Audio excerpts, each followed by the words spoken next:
What is going on, everybody? Welcome back to Red Seat Radio. My name is Corbin. Happy free agent season. It is officially free agent season as of yesterday at 5 p.m. Anyone who elected to free agency, whether that was by choice or not, is now a free agent and can sign with whoever they want to sign with. But before that happened, every MLB team needed to make a decision on qualifying offers. Who was going to get the 1-year $19.65 million offer from their team? And the Red Sox made some pretty interesting choices. So that's what we're going to talk about today. We're going to talk about who on this team got the qualifying offer and what that means for the Boston Red Sox and for these players. And we're going to talk about, maybe more interestingly, who did not get a qualifying offer and how that affects their free agency as well as the Boston Red Sox off season. But before we get into that, do me a favor, make sure you guys have hit that subscribe button if you haven't already. If you're new here, we talk Red Sox content almost every single day. Also, make sure you guys have hit the like button on this video as well. It helps these videos out a ton and it would mean a lot to me. Thank you all very much for clicking on this one. Let's get into it.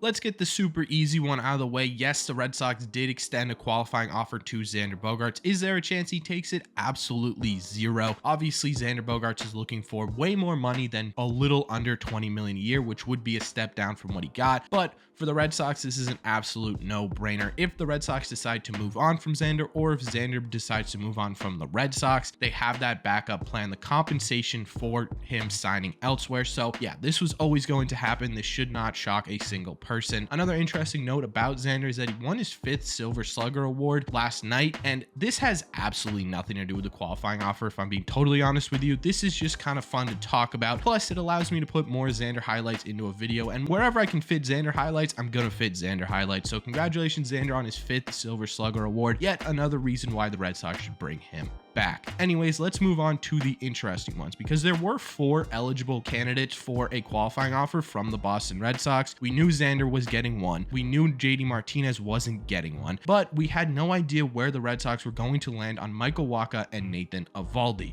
Now, there has been a lot of back and forth between fan bases on this channel, on Twitter, on Reddit, everywhere as to who should get that qualifying offer, and the debate is finally settled because the Red Sox came out and they only gave a qualifying offer to Nate Eovaldi. Now, Nate Eovaldi is actually an interesting case because unlike Xander Bogaerts, there is a chance that Nate Eovaldi actually does take this 1-year $19.65 million qualifying offer. Now, the reason for that is because, one, it is a pay raise from what he was currently making. As his contract ended, he was making $17 million a year, so it's about $2.65 million more than what he was making in the past. Plus, at the same time too, he could use that qualifying offer as sort of a prove-it-year contract. Have a contract in place where he can go back to this team and really prove that he could still pitch in the major leagues. Nate Eovaldi did have a down year last year. One, because the home run total was really biting him in the butt. He was getting home runs more than he ever had in his entire career. And on top of that too, he was injured a lot. He had to be essentially an entirely different pitcher, relying mostly on his off-speed stuff as opposed to his fastball splitter combination that we've seen in the past. So Nate Eovaldi could take this opportunity to say, hey, yeah, I'll take the pay increase for 1 year. I'll come back. I'll prove to everyone that I can stay healthy for a season and that I'm worth a multi-year deal before I go back onto the market and hopefully have a better year in 2023, going into the market looking for a multi-year deal that's worth around what he's making with this qualifying offer. Now, there is a chance that a team comes in and wows Nate Eovaldi with a sort of multi-year deal around what he would be making with this qualifying offer, but like I said, he hasn't been able to stay healthy. His numbers were way different than they were in 2021. And on top of that too, there isn't any certainty that Nate Eovaldi is going to be able to regain that speed and that fastball ability that he had in previous years. So I don't know if honestly a team's going to come out and say, yeah, we're going to take a chance on a 3-year deal worth 19 something million dollars on Nate Eovaldi. There is a possibility, but I don't know how likely it is going to be. So Nate Eovaldi has until the 15th at 4 p.m. to either accept this deal or look for other ones. In my opinion, this is kind of a 50-50. We're gonna have to wait on that decision. Obviously, you'll hear that here. I think this could go either way. This could go with Nate trying to have a prove it year, or he could want that multi-year deal. It all comes down to whether Nate Eovaldi wants money or years, in my opinion. As for the guys who did not get one, obviously JD did not get one. We knew that going into it, but Michael Wacha not getting one is going to surprise some people.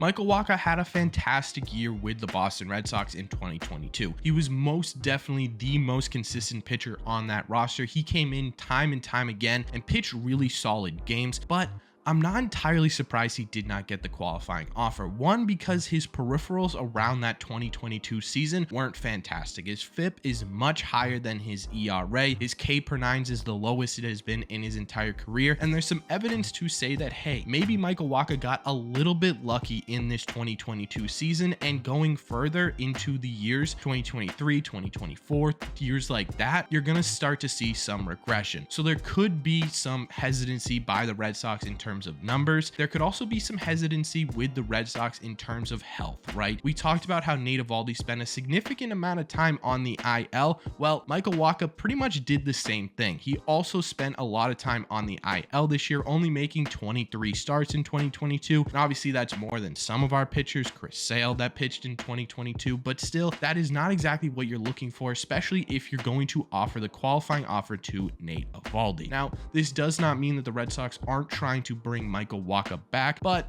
on top of all of the kind of stuff that would make me hesitant to extend Michael Wacha a qualifying offer, there is also the fact that in his entire career, Michael Wacha has not made more than $7 million in a single year. This leads a lot of people, and I'm assuming the Red Sox as well, to believe that, hey, maybe he's not worth the $19.65 million a year, but maybe we can get him on 10, 11 million a year for a 2-year deal, something like that, where if he does regress the way that the statistics are pointing towards him regressing, we're not losing as much money as we would lose if we extended him the qualifying offer. So to me, this kind of makes sense the deeper you look into the Michael Wacha and Nate Eovaldi debate. There's a pretty decent chance that Nate Eovaldi is going to make somewhere around $19 million in free agency, while Michael Wacha you could probably get for much less than that. Now, in my opinion, as for whether or not either of these guys are going to come back, I think it depends on Nate's decision. If I'm the Boston Red Sox, I'm waiting patiently to see if Nate actually accepts the qualifying offer, because again, there is a chance he does that. If he does, great, we can move on from Michael Wacha, start to slowly look at youth within our pitching staff, hope that Sale and Eovaldi are healthy enough to carry us throughout the year, and rely on some of our younger guys to carry us as well. Let Chris Sale and Nate Eovaldi teach them the ropes and show them how to be a legitimate starting pitcher in baseball. But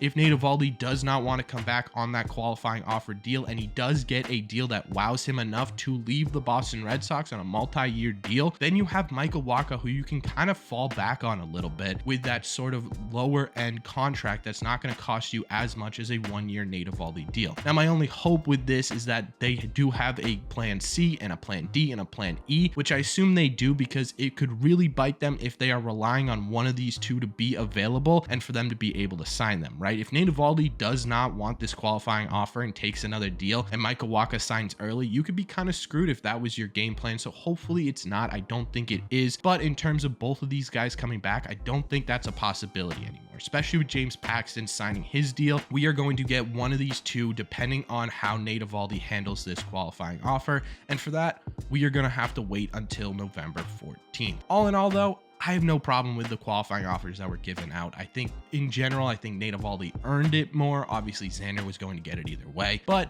I want your opinion as well. Let me know in the comment section down below. What do you think of all this? What is your opinion on these qualifying offers? Would you have given out more? Would you have given out less? Would you have given it to different players? Let me know all your thoughts on these down below.